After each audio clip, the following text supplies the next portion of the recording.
Hello everyone, welcome to Behind the Numbers Around the World, an eMarketer podcast made possible by Mountain. It's Tuesday, March the 29th, and I'm your host, UK Principal Analyst Bill Fisher, and it's my pleasure to welcome you all to Around the World with Retail Media Networks.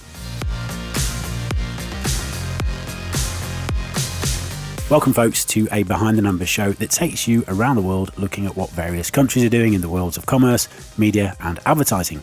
Each month I give you a quick fire global news recap, giving you insight into some of the biggest stories that we've seen around the world in the past month. Then I speak with a few of our seasoned specialists to get their take on the main theme for today's show, which is all about retail media. We will be breaking down what exactly retail media advertising is. Where the retail media networks differ is we take that e-commerce channel number and basically add to it the demand-side platforms that retailers have started to build out. The challenges involved in sizing this market in regions outside the US, Latin America specifically. And a lot of these players now, such as Mercado Libre, such as Amazon, Americanas, Magazine News, etc., now have really meaningful, unique visitor traffic to really sustain meaningful advertising investments on these platforms. And how food and delivery apps in Canada are trying to build a similar model based on intent-driven targeting. A couple of years of the pandemic has led to increased usage of these apps for quick service restaurants like McDonald's or Burger King, but even for full service restaurants.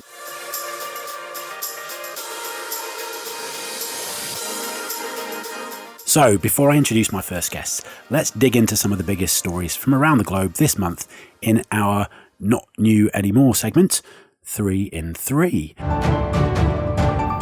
I have 3 minutes to cover 3 of the most interesting news stories we've seen in Around the World Towers this month. Okay, the timer's set. Let's go. For the first story, it's pretty difficult at the moment to turn our gaze away from Russia and the conflict with Ukraine, and the response of most brands, advertisers, retailers and media firms has been united in condemnation of Russia's actions. Some of the largest brands in Europe have suspended operations in Russia, they've stopped selling into and buying from Russia, and they've disrupted media within and coming out of the country. Some examples include the Swedish audio streaming service Spotify, which removed all Russian state-affiliated content from the platform and shuttered its offices in Russia indefinitely. The UK's 3 biggest grocery retailers, Tesco, Sainsbury's and Asda, all removed Russian products from their shelves and resolved to cease buying any more. A slightly more cynical move, from this analyst's position anyway, saw Sainsbury's change the name of its Chicken Kiev food product to Chicken Kyiv. Meanwhile, a host of Europe-headquartered fashion retailers, including H&M, Burberry, ASOS and Boohoo, all announced their intention to curtail operations in Russia and cease selling there. For the second story, we are thinking internationally, but we're heading specifically to the UK. It was International Women's Day earlier this month. And there was the predictable slew of hashtag-related content across the internet from brands and organisations. They all stood with and supported their female workforces. Step forward, freelance copywriter and journalist Francesca Lawson. In the UK, companies with over 250 employees have been required to report their gender pay gap every year since 2017. So, Francesca got to work, along with her tech expert partner Ali Fensum, on producing the Pay Gap app Twitter bot. It crawled the app looking for related hashtags from companies, found the related pay gap data, and tweeted the results. Suffice to say, there were many deleted tweets from supposedly supportive firms where the gender pay gap had reached unbelievably high levels. The moral of the story, if you're going to market your equality credentials, probably make sure your credentials stack up first. And for our third story, we're across a few different places with this one, but Meta is at the heart of the story. In South Africa, the country's Competition Commission ruled that Meta's plan to prevent the government's GovChat platform and startup Let's Talk from using the WhatsApp Business API was uncompetitive. The Commission proposed that Meta pay the maximum penalty, which is a fine of 10% of the US company's local turnover. Meanwhile, in Ireland, Meta was recently fined €17 million, that's $19 million, by Ireland's Data Protection Commission, the DPC, for breaching Europe's GDPR, the General Data Protection Regulation. The DPC adjudged that Meta didn't have the proper safeguards in place to protect the data of EU users during a period of time between June and December 2018. And finally, a secret deal struck between Google and Meta is being investigated by antitrust regulators in the EU and the UK for potentially undermining competition in the multi-billion-dollar digital advertising market. This inquiry is the latest effort to scrutinise the business practices of the world's largest tech companies.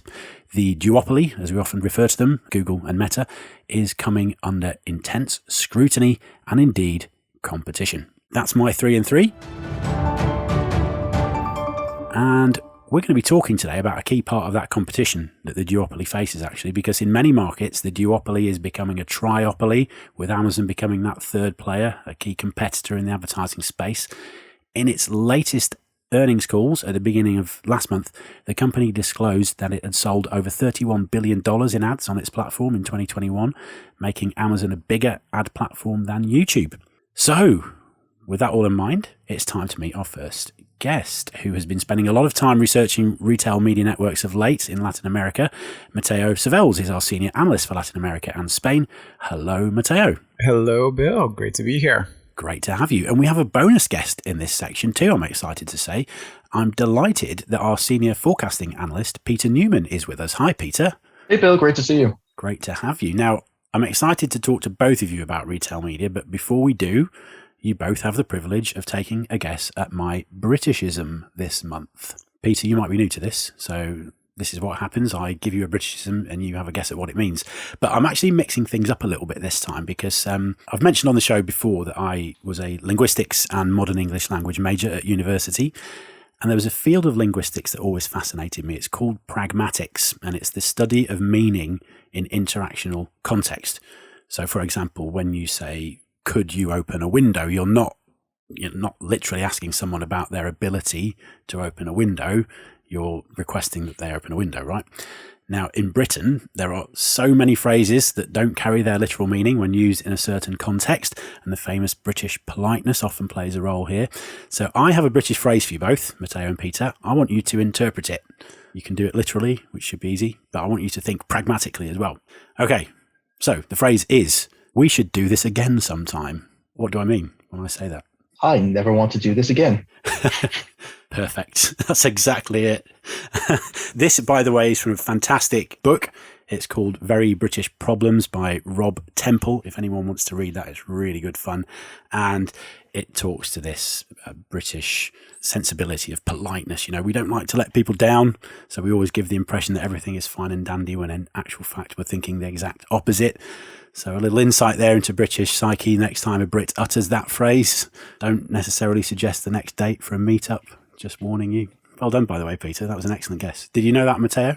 I did. Well, it was also in part by your tone, because in Italy we have similar things too. It's usually complemented by a large smile, a little squinting of the eyes. It's like, oh, we should do this again sometime. And everyone's like, oh, yeah. And it's like, read the subtext. Get to the subtext. Subtext, always important. Anyway, let's get back to the matter at hand. Retail media networks. And Peter, I've got you here because I want to get my own head around our definition of retail media networks and of our ad spending forecasts for that medium. So what are we talking about when we say retail media network ad spending, and how does it differ, or does it include e-commerce platform ad spending? Explain that to me. Sure thing. So, retail media networks is something we just started breaking out last year. And it is, as you say, very much related to the e-commerce channel ad spending, which we also break out. It's basically the total that is spent in advertising in e-commerce channels. So in search advertising for placements in various e-commerce platforms to become the sponsored post, to become the promoted item in a grocery search or in a furniture search. But also it includes, where the retail media networks differ is we take that e-commerce channel number and basically add to it the demand side platforms that retailers have started to build out. Amazon is one of the biggest players in this. Etsy is another that have pretty large demand side platforms, or DSPs, where they're placing primarily display ads outside of their own e-commerce channel. So they're advertising elsewhere and they're displaying ads elsewhere for companies that are purchasing these placements through them. Okay, that definitely clears things up for me. That's really interesting. To add to that a little bit, though, the e-commerce channel share is shrinking slightly, but it's still almost 90%. This year, we expect it to be 88% of our total retail media forecast of ad spending is coming from e-commerce channels, primarily search advertising, rather than from these DSPs. But they're growing. We expect them to be up to nearly 14% of the total retail media spending by 2024 in the US. Yeah, and that's an important point, just something I was going to clarify. You're talking about US figures, and we have US figures for retail media ad spend. Matteo's going to talk to us in a minute about some of the challenges of building out reliable numbers for certain regions outside of the US.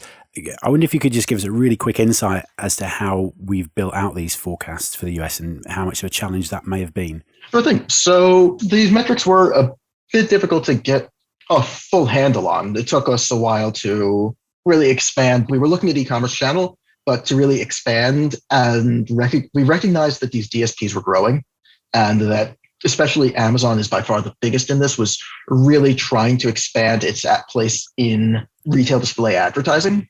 You see ads for Amazon products coming up. I see them at least when I'm after I search for things on Amazon, I see them coming up on all sorts of other websites. They're building this up. It's becoming much more prevalent. But the steps we had to take really were to get a handle on Amazon's display advertising business, be outside of it, what it does on CTV. And then we had to go, and we had people conducting a lot of interviews really to understand what share this really is of the total market, to get an idea of what real dollars were and shares were outside of the companies that we have more of an insight into based on their earnings. So looking into what Etsy's doing, what a few other retailers also are doing in terms of advertising outside of their direct e-commerce channel. And then to also figure out what the ratio was between those. So to figure out what share and really understand how much of the total spending with these retailers was coming from their on-channel search advertising versus the advertising happening via their DSPs. And there was a lot of looking through various industry insider reports, a lot of discussions with insiders and people who are actually doing the purchasing as well as doing the selling of these placements. And yeah, that's how we were able to come to it through a network we've cultivated over years and years of contacts and people at various firms and agencies that were able to give us the insight we needed to confidently put on a number we can stand behind for retail media networks in the US. Great work, obviously, to get those numbers. Matteo, we don't yet have comparable numbers for markets outside the US. I think we have some numbers for China. I think that's just the e-commerce platform part of the retail media network spend. Correct. You've done this incredible job, Matteo. You're writing about retail media ad spending in Latin America as we speak. You've kind of bootstrapped a pseudo forecast for the region. Does a lot of what Peter said ring true with you in terms of the challenges you faced in sizing the market? 110%, and then some. Similarly, like we did with our US forecast, it did rely a lot on asking a lot of these retailers, but even through my attempt at charming them, they're very tight-lipped in revealing actual spend figures. So that has been the challenge. Now, in some instances, parsing through pages upon pages of transcriptions, I realized in some instances in the Q&A, some investors or industry analysts did ask about ad businesses in some cases. So we were able to glean a bit of insight into that and then do some modeling in Excel to kind of derive some meaning of these figures and the share of the market, share of the business revenues, etc. And then part of it was also just asking brands, asking agencies, asking practitioners in the space, where budgets are shifting from or where they're going to, or what's, retail media is taking away from what, and then those allocations. And then we also partnered with a company called AdMetrics. So they're basically a web service that monitors online media in Latin America and Spain.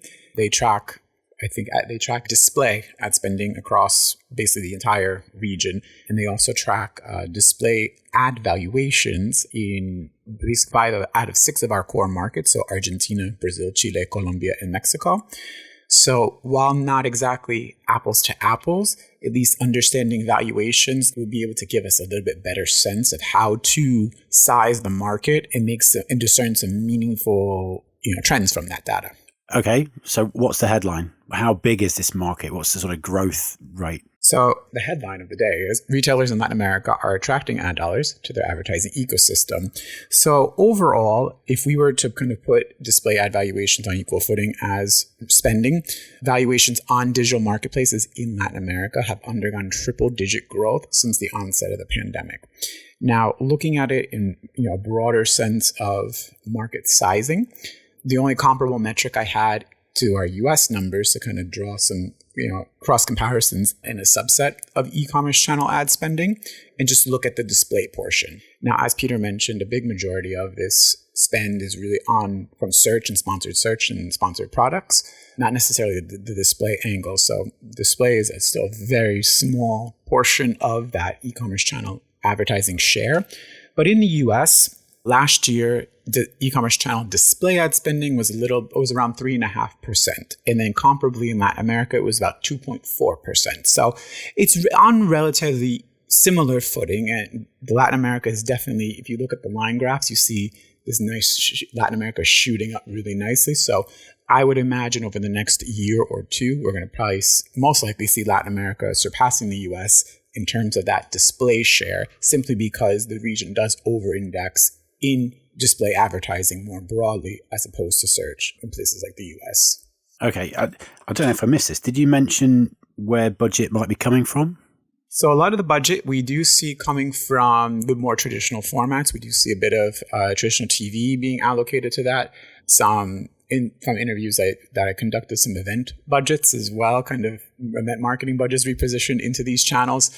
And then also really a ramping up of the more typical search dollars. So rather than major search engines like Google, Bing, et cetera, now that those are kind of being reallocated towards these e-commerce channels where brands are able to really get in front of consumers that are in that buying mindset at the get-go. Okay, so when Peter was explaining how he built the US forecast, we're reliant on a lot of data and behaviors of the key players in the market. Mm-hmm. What can you tell us about the key players in LATAM? Absolutely. So similar to the US, retail media, the players in Latin America's retail media landscape fall into basically three buckets. You have your digital marketplaces. So think of the players of the likes of Mercado Libre, Amazon Brazil, Amazon Mexico. You then have your multi-category and mass merchandise retailers such as Americanas, Magazine Luiza, Via, Walmex, Falabella, Cencosud. And then lastly, you have your commerce intermediaries. Think of those like quick commerce type things, last mile players such as Rappi, iFood in Brazil, and Uber. But overall, when we're looking at sizing the market, there are two really key ingredients if you're looking for that recipe for success in really building and scaling a retail media business, not just in Latin America, but in any country of the world. And those two important factors are audience size, or rather unique visitor traffic, and as well as engagement. So time spent on websites, page clicks, they're actively engaging and clicking around through the site. And a lot of these players now, such as Mercado Libre, such as Amazon, Americanas, Magazine Luiza, etc., now have really meaningful unique visitor traffic to really sustain meaningful advertising investments on these platforms. And it's really exciting to see because if you kind of look at, say, unique visitor websites to some of these players, we'll use Mercado Libre, for instance. In Mexico, Mercado Libre in Mexico was the third most visited website last year in Mexico, only behind Google and Facebook.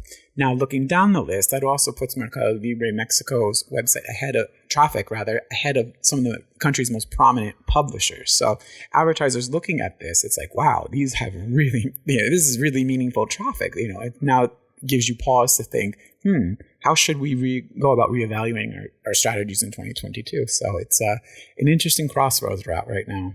Matteo, that's fantastic. I'm so fortunate to have had a sneak peek at this report. Any of our subscribers who are listening now must take a look at this when it comes out, which is quite soon.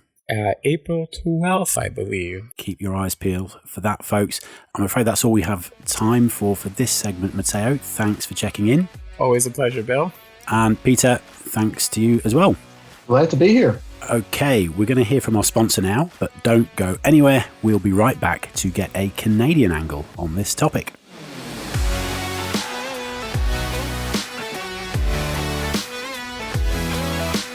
If you could combine the precision targeting of digital advertising with the impact of television commercials, you would have an incredibly effective ad channel. And that's exactly what Mountain Performance TV does. Their connected TV software platform allows advertisers to reach their ideal audiences and drive more visits, conversions, and revenue, all from a single intuitive solution that's optimized to deliver performance. Visit mountain.com to learn more. Welcome back, and welcome to our next guest. He's a regular on the show and a fountain of knowledge on all things Canada related. It's Principal Analyst Paul Briggs. Hi, Paul. Hey, Bill. It's great to be back on the podcast. It's great to have you as ever. So we've been hearing loads of interesting stuff from Peter and Matteo about retail media networks and ad spending on those networks, the challenges that we face in sizing markets. Why don't you just start off by giving us a general lay of the land in Canada? Sure thing, yeah. So what Matteo and Peter have mentioned regarding the trend of retail media networks becoming a much more viable avenue for display advertising is happening in Canada as well. So the usual suspects like Amazon Media and Walmart Connect have teams here building up the advertising channel to reach their audiences. The interesting thing from my perspective is that there's a pretty solid domestic alternative to Walmart and Amazon in Canada, and that's from Loblaw. So Loblaw Media, Loblaw is a national grocer with who owns Shoppers Drug Mart, which is the biggest pharmacy in Canada. So they have a national retail network across health, grocery, and pharmacy with a big audience. So they've partnered with brand partners to really target this group of users. And how big is that audience? Because you mentioned this the other day, and it's a big number, right? It's a big number, yeah. So the way that Loblaw is approaching it is to put their PC Optimum loyalty program. There's 18 million users of this loyalty program in Canada, which is substantial. So they report that more than half of Canadian adults are PC Optimum members. So this is a massive audience who shop at these stores frequently, who have footprints of physical retail data that can be tracked to their purchase behavior. So the opportunity is really developing for Loblaw, and they've made strategic investments to make their solution more robust. So they bought a DSP, a demand-side platform called iReturn in 2020, late 2020, to really improve their ability to do programmatic buying and to enhance their audience targeting. Yeah, so I think what's interesting here, Paul, is the influence of grocery in this area. I mean, that's certainly something, there's a commonality in the UK. I mentioned in the news there about Tesco and Sainsbury's, two of the biggest grocery retailers.